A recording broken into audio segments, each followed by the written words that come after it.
Hello, I'm James Daggar-Nickson. Welcome to Media Week. Ahead on the program, the first radio ratings of the year have hit the wires. We'll see who are the top 5 commercial stations in each metro market. And Casey Donovan becomes a 2-time reality winner. More on that story and what else is making media headlines a little bit later in the program. And of course, as always, my co-host James Manning, editor and publisher of Media Week, joins us from our Melbourne studio to take us through some of those stories, plus plenty more. But first, sport, and in particular AFL, has always been a critical part of Australia's biggest selling newspaper, Melbourne's Herald Sun. Now, with bigger audiences than ever via a mix of print and digital, the newspaper has just completed the Herald Sun full-on Foxtel footy tour of regional Victoria to promote its brand and its partnership with Fox Sports and the Fox Footy channel. News Corp's Victorian Managing Director of Editorial, Peter Blunden, spoke with Media Week's James Manning about the tour, which culminated at a launch event in Melbourne last night, and the ongoing challenges newspaper publishers are facing. Yeah, it's a first for us, James, a great collaboration between Foxtel, Fox Footy and the Herald Sun. We've gone out what we're best at, engaging in the community, getting out to the country towns and really understanding what keeps the heartbeat of these small towns and bigger towns, in fact. The community just loves footy, and so we sent our team out there, a busload, semi-trailer full of equipment, and I think more kids did more speckies with stars. We took some footy stars out there, we took our journalists out there, and engaged the communities and raised some money for the footy clubs at the same time. Yeah, you do sort of a lead up to the AFL every year, but this seems to be the biggest sort of effort you've gone to, and it sort of reinforces the partnership with Foxtel, Fox Sports, and of course their dedicated Fox Footy channel. Yeah, that's right. Well, reaching out to the communities, everything. The Herald Sun actually is a big seller in regional Victoria, and we've just got to get out there and engage people. So, Foxtel, Fox Footy, it's a great collaboration, and it's important being part of the same company to work together. I think it's a lesson for all media companies to understand that sister parts of their organisations need to actually combine their strengths and work together.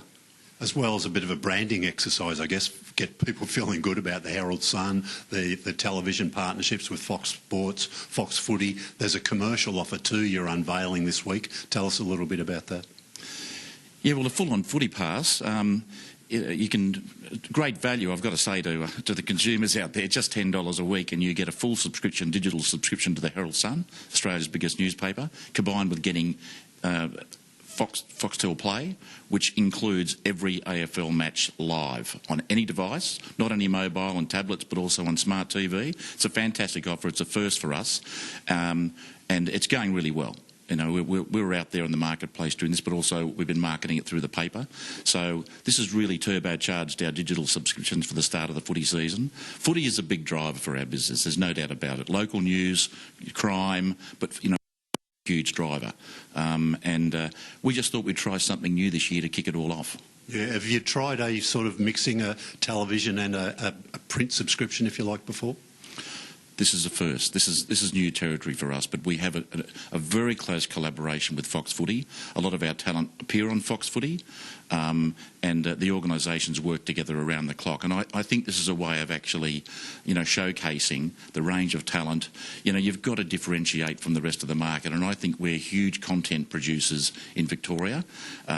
We're provocative. We've got really passionate and committed journalists who are out there breaking stories and bringing people the AFL news first, but also providing strong opinions. We like to celebrate the players, celebrate the game, and this is a way of actually taking it around, actually showcasing what's on offer with the Herald Sun and Foxtel combined.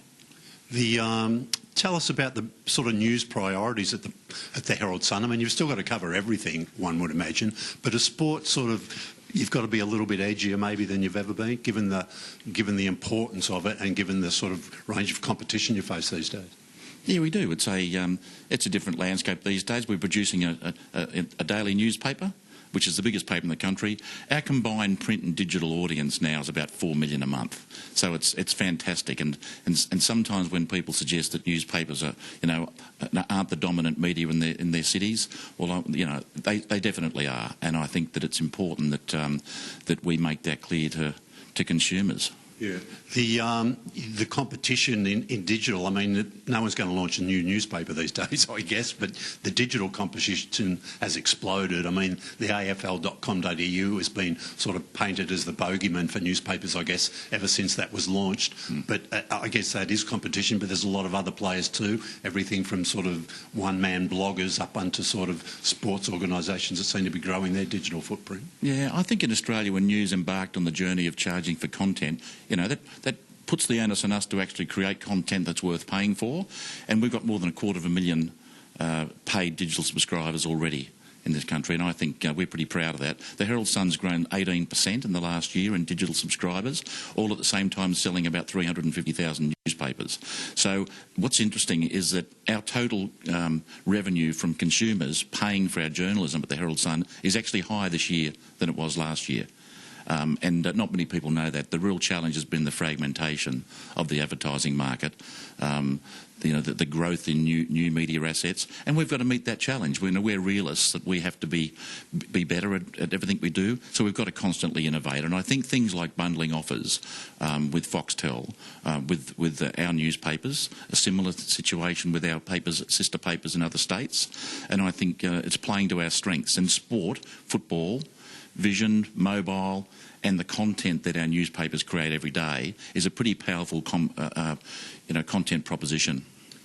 There was a time when newspapers got into video quite significantly. Is that still a bit of a focus, or is it more just the digital and the print and the digital news these days? Our business is storytelling and journalism, James. I mean, that's what it's about. And if you know, we carry a huge percentage of our content now carry video. Interactive graphics, picture galleries, you know, you can tell stories in a very dynamic way in the digital media, and we have a big investment in journalism. We have strong newsrooms, we invest heavily in journalism, we believe in it, and when the big stories break, I think our teams really mobilise and provide the best content, and it's pretty hard to beat that combination of being able to be on the spot, tell the stories, and we're proud of what our team is doing. Lots of sports bodies now like to sort of manage their own content as both a source of revenue and as sort of a brand enhancer for their sport. Well, the NRL's about to get into it big time in Sydney with what looks like being a significant investment. Would you have any message for your colleagues maybe at the Daily Telegraph if they may be concerned about, you know, what did you learn when AFL.com.au launched down here in Melbourne? I think you just have to differentiate. I mean, you know, we're not against competition, but and it gets us to play a bit harder. But I do think that, you know, we're prepared to come out with very strong opinions and independent, you know, views. You know, there's a place for them to have their own media units. But we think that our offering's pretty strong. We've got great journalists. We have a lot of fantastic contributors. We have terrific photographers who bring the action to the people. And no, I think just keep on doing. My advice is just do what you do even better and innovate. Tell your stories as effectively as you can each year. You run a paywall here at the newspaper. Tell us how that works for your subscribers and how significant a part is sport in it. What sort of split do you run between all your content sits out for all visitors, and which part of how much is saved for your subscribers? Well, we do lock a lot of content because we believe it's worth paying for. Probably about 70% of our content is behind the paywall. The thing about the digital world is a great visibility is actually what drives subscribers, what drives audiences, what drives traffic, minute by minute. That's the fascinating part of this world. We know what drives subscribers. A lot of the time it's breaking news, big stories, crime, certainly sport, most particularly footy, but local news. Knowing your market, knowing your audience, bit of light and shade, bit of fun, strong opinion writers, but sometimes big specials. You've got to lift the bar quite a bit in providing, you know, big hits that you've spent some time working up, and they drive traffic.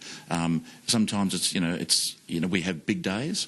I mean, we've had days when we had the recent Essendon tapes. Story which featured the secret tape recording of key players in the Essendon footy scandal, which drove a lot of subscribers because it was all about getting access to the tape. You talked about your readership numbers before. I mean, the new Emma data this week says 9 out of 10 Australians still read news media from the major newspaper publishers. Over 13 million Australians read a newspaper. I think that's a monthly stat. As you mentioned, you've got over 4 million on the platform monthly across platforms. Do you feel the company's making some real progress in sort of monetising all those eyeballs you're getting? Well, I think, you know, the advertising market has fragmented. That's the challenge. We don't actually have an audience problem. We are attracting fantastic audiences, and if anything, we probably undersell that proposition. Because while newspapers remain relatively stable, our digital growth is very strong. But there's a lot more assets out there. But they are paid audiences. They're very engaged. The numbers are huge. It's just a case of monetising them a little bit more effectively than we're doing. And I think leveraging, you know, assets within our portfolio to actually make them stronger. We work in great collaboration with an acquisition we made recently, punters.com, which is going really well. We have a very strong relationship with REA, and I think it's a matter of just working closely together with other parts of the business for mutual benefit. And in a very competitive and cluttered environment, we have to stand out with quality journalism, great storytelling, the best photography, and I think that's what we work at, and identifying what the local markets really want and what they're prepared to pay for. So, you know, local news, quality, breaking stories, keeping people, a lot of live content. You know, we've got to be on the spot, break the stories first and tell them. And I think most of our reporters are pretty good at that. We are off to a quick break. When we come back, radio ratings. Which network is the winner? We'll find out right after this short break.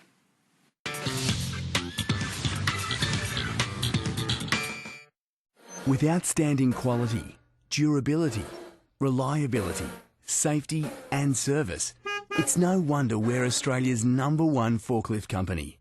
Toyota Material Handling. Solutions for every pallet. This is fiery on-field clashes. This is Thursday night footy, and Ladbrokes giving you top odds for the Storm to get up against the Broncos. Ladbrokes, up for the challenge since 1886. Gamble responsibly.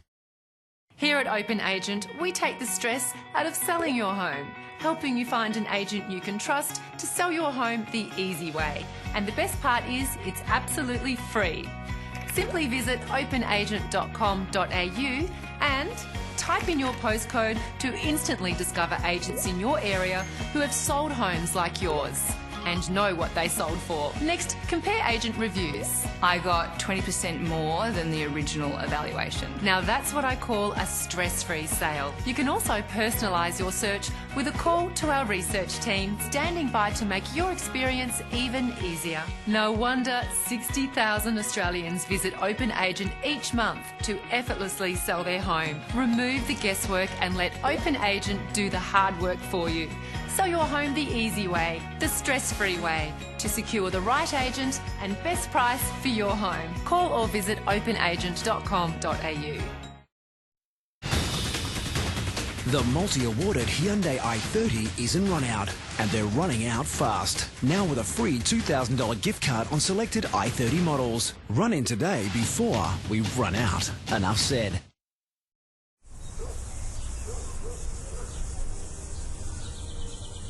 The market's tough, but it's not impossible. So we're helping people find different ways in.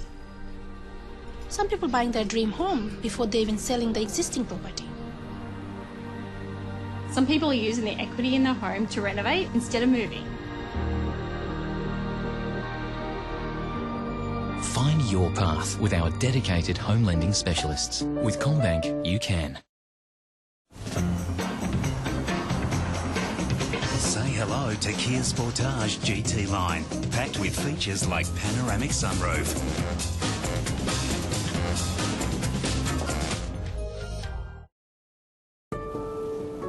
If your goal is to retire right, AMP can help with expert advice to make the most of the super changes before July 1.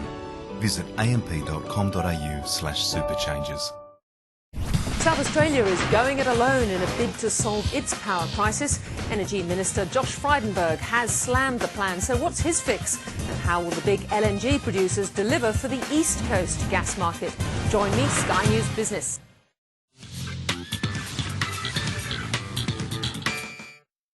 Welcome back to Media Week with my guest host, James Manning, editor and publisher of Media Week, joins us now from Melbourne. Great interview, James. Very, very good interview. And we're going to talk a little bit more about News Corp later. But first, it's the first radio ratings for 2017. Look, who are the big winners? Well, if you look at this survey in isolation, you've got to say probably Nova did fantastically well, particularly down here in Melbourne. They've got the #1 FM breakfast show now, which is a big accolade to have down here, and they've come from back in the field to grab that, and they've got Smooth as the #1 FM station. In Sydney, Smooth is just the smallest possible margin away from #1, and they've had a network cum of over 5 million, which I think is their biggest audience ever. So they've done very well. Was it a surprise, the Nova one, which is Chrissy, Sam and Brownie? Because hadn't it in the past, the last few years, been a hotly contested competition for top spot between Triple N and Fox FM? Yeah, correct, James. It's only a year old, so it's pretty amazing for a new show with three people who hadn't worked together in radio before to grab that #1 spot so soon. They've had to climb over the top of Eddie Maguire and his hot breakfast show, Fifi Box, who you mentioned was at Fox FM. So they've done very well to get that top spot. Of the new shows this year, which have been the best performers? Probably up in Brisbane, you've got to say Robin Bailey. Her contract wasn't renewed by ARN towards the end of last year. She jumped ship from 97.3 to Triple M, taking a big chunk of listeners with her, sort of repeating almost what Kyle and Jackie O did down there in Sydney when they moved from Today to Kiss. A similar thing happened in Brisbane. The listeners went from 97.3 to Triple M. Triple M got a big boost and caused all sort of carnage in the Brisbane market up there, with all the stations having significant moves. Just staying back on Melbourne for a minute, I noticed one of the big losers seemed to be Hamish and Andy. Their program taking a bit of a, well, not a bit, quite a big hit. Yeah, look, this is their last year in radio. They've quit once before, but they're doing it again at the end of this year. But they've been doing best-of packages. They're not back with a new live show until the end of this month, or maybe even the start of April, because they've been working on their Channel 9 program. So when they're back live with new content, I think we'll see those numbers rise. But it's a big challenge for Southern Cross Austereo to work out who will fill their spot. What about Sydney? How did Sydney fare? Yeah, look, it was a pretty good survey for ARN, but only because they've sort of traditionally done well up there. WSFM only went up by a fraction, but was enough to grab the top spot.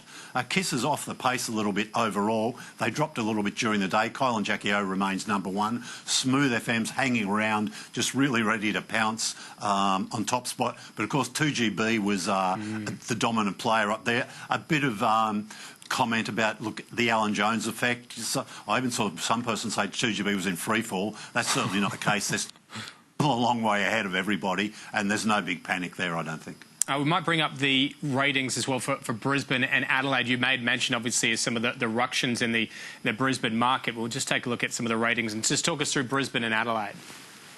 Yeah, again, look, it was that Robin Bailey moving stations, created lots of sampling. You got to feel a bit sorry for Nova up there. They were the only station who really didn't fiddle with their lineup at all, and they've gone down as well. So it's hard to work out what's happening, but just people sampling, testing out the new shows. Hit did very well, the Hit 105 station up there. That leapt about 3 points in breakfast, so a great survey result for them. And we might bring up the Perth ratings as well. How's that fared? Yeah, look, Nova and 96 FM were the two stations to rise up there. ARN spent a lot of money on marketing 96 FM over there, and it seems to have paid dividends for them. I spoke to ARN Duncan Campbell, their content director, this week, said, look, have you blown all your money in the first survey over this year? And he said, no, look, we've got a bit left. We think, you know, when we find a good format and they're happy with the station now, they'll continue to invest in it. Let's talk television news. And, of course, crowned winner of The Jungle, Casey Donovan, first reality TV winner of the year, and it's her second reality TV title. Yeah, look, it was over a decade ago she actually won Australian Idol, and I think we looked up the numbers this week. Back then that show was pulling something like 3 million viewers who watched the final. A few less this year watched the final of I'm a Celebrity, Get Me Out of Here, and we'll see quite a few reality TV winners across the year, but she's put a stake in the ground as the first one, and we'll be interesting to see if that sort of reignites her career, because it's been off the boil a little bit, and she's looking forward, I think, to sort of concentrating on her music. She's been an Uber driver recently, so She'd like to get back into the entertainment business professionally, I think. Now, to I have to confess, one of my favourite reality TV shows, The Block. Now, The Block 2017, building a housing development from scratch. Yeah, it was a bit of a conflicting information about what they're actually up to. There was, earlier in the week, it was reported they've bought a block of land in Elstonwick, sort of a semi-inner Melbourne suburb. It's probably almost the furthest out of the CBD in Melbourne that the block has gone, and it's just an empty block of land at the moment. But then later in the week, we've heard a property they were thinking about buying seems to have changed hands, which is the Gatwick Private Hotel in St Kilda, and it looks like they might be also renovating that. So we might have the next 2 seasons of the block sorted. If that's the case, it's possibly because Nine might want to move the program a little bit earlier this year, next year. Can I ask, James, we talk about reality TV shows, all these television shows every week. What's your favourite? Well, I've got to watch them all a little bit, I guess. I mean, the block I can take because they're sort of really creating something there. There's a fair bit of skill on display, and I guess MasterChef, which is not far away for 10, and I think they'll be grateful to get that back because The Biggest Loser hasn't started out of the blocks too well. It's very early days, but MasterChef's a perennial strong performer for 10, and I think it could do very well this year. Well, speaking of ratings for television, let's take a look at the latest ratings for the free-to-air. This is for week 10. Number 1, and because we know it's been a jostle between Married at First Sight and My Kitchen Rules. Well, Married with First Sight taking out first, second and third spot Sunday, Tuesday, Monday, followed by My Kitchen Rules in 4th and 5th. Big win for 9, James. Yeah, look, we've been tracking this every week, haven't we? And I stress again, these margins are very thin between those 2 programs, but Married has been the real sort of upsetting the traditional leaders, if you like. People who've been advertising in My Kitchen Rules, they're still going to be happy you're getting big audiences. Look, it had a big win on Wednesday of this week when there was no Married on, and I think Married at First Sight is getting the end of the season, and I might have mentioned last week that there's still a lot of episodes of My Kitchen Rules to come, so I think it will continue to deliver for 7, but just not at the level it used to. All right, let's take a look at subscription television ratings. Top 5 sport subscription television. The NRL taking out the top 2 positions. The cricket, great to see, taking out the 3rd, 4th and 5th spot there. And, of course, the 3rd test starting in about 7 minutes. Switching over, and this is for non-sport. Gogglebox, Selling Houses Australia, Professor's second higher syndrome, year syndrome, I think is what that's meant to be. Real Housewives of Sydney and the Great British Bake Off. Any notable mentions there for you, James? Yeah, just on those sports figures, I guess you mentioned the cricket last week, and that's just doing fantastic business. I think there'll be a lot of interest in the remaining days of the tour. And Fox League, I had a bit of a chat to Fox Sports at the function down here in Melbourne to launch Fox Footy, and they say, look, they just couldn't be happier with the way Fox League has launched, and it'll be interesting watching the sort of in-house competition between Fox Footy and Fox League this year to see who gets those biggest audiences. Let's get to some of the other stories making headlines this week. News Corp Australia, some promotions. Lou Barrett, now Executive GM Network Sales, and Fiona Mellor's also got a new gig.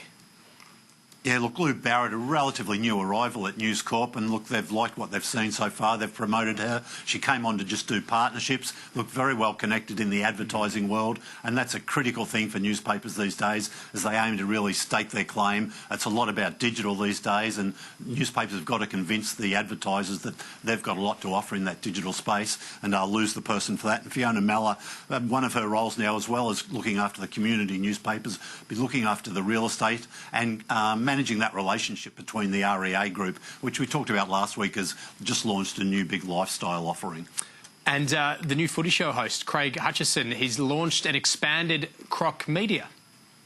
Yeah, look, he's been on the road. He's a very busy boy, Hutchie, these days. So he hosts he hosts 2 shows for 9, one on Monday nights, one on Thursday nights. And he also runs this growing Croc Media business. We talked about them at the end of last year. They won a big AFL radio rights contract. Now, they've got something like, the main product out of that is called AFL Nation. Something like 200 stations around Australia, broadcast nearly every AFL game of the year, and big opportunity there for advertisers. And they've got the Sports Day product going into both regional markets and cap city markets. There's about, I think there's 5 different versions of that show go out live every night. And look, almost out of time. A couple I wanted to quickly fit in. Obviously, Bill Leak, a lot of remembering around Bill Leak, and plenty of tributes coming in for the Australians cartoonist. Yeah, look, absolutely. It's just been amazing. Look, there's a great tribute. If you go to the Australians website, they've got a whole section devoted to people who have remembered their friendships and what it was like to work with. That's some great reading there. I've just got to mention that cartoon in the Australian on the day after he died. They left the space blank. It was just a white, empty space, which really sort of brought home to you the impact he had at the newspaper. And his new book only came out last week. Of course, he launched it on the Wednesday night. He was live on Sky News from the launch talking to Andrew Bolt.